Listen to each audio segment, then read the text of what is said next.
మీ సముఖమున చేరి ప్రార్థిస్తున్న ఈ ప్రజల మనవలను ఆలకింపుడు. దయగల తండ్రి, నలుదెసలా చదివినటువంటి మీ బిడ్డలందరినీ కనికరించి మీతో ఐక్యపరచుకొనుము.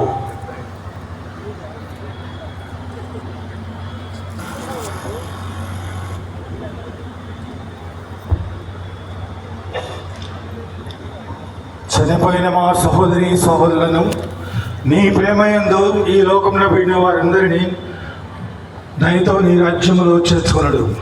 ముఖ్యంగా గత 100 సంవత్సరాల్లో ఈ గ్రామంలో పనిచేసినటువంటి గురువులు, మరణించినటువంటి గురువుల ఆత్మకు శాంతి కలుగు చేయమని, అదేవిధంగా ఈ గ్రామం నుండి ఎన్నుకలబడి పనిచేసి మరణించినటువంటి గురువులకు కూడా ఆత్మశాంతిని అనుగ్రహించమని, అదేవిధంగా ఈ గ్రామం నుండి కన్యాశ్రీలుగా ఎన్నుకొనబడి నీ సేవను కొనసాగించి మరణించినటువంటి నీ బిడ్డలందరికీ నిత్యశాంతిని అనుగ్రహించమని, అదేవిధముగా ఈ గ్రామంలో జీవించి మరణించినటువంటి విశ్వాసులందరికీ, మరి ముఖ్యంగా ఈ గ్రామంలో పనిచేసినటువంటి గుడి పెద్దలు, మరణించినటువంటి గుడి పెద్దలందరికీ కూడా నిత్యశాంతిని నిత్యానందం అనుగ్రహించమని, ముఖ్యంగా ఈ విచారణలో పనిచేసి మరణించినటువంటి గురువులకు కూడా నీ శాంతిని అనుగ్రహించమని, దయతో నీ రాజ్యంలో నీ చేర్చుకుందామని నిన్ను వేడుచున్నాము.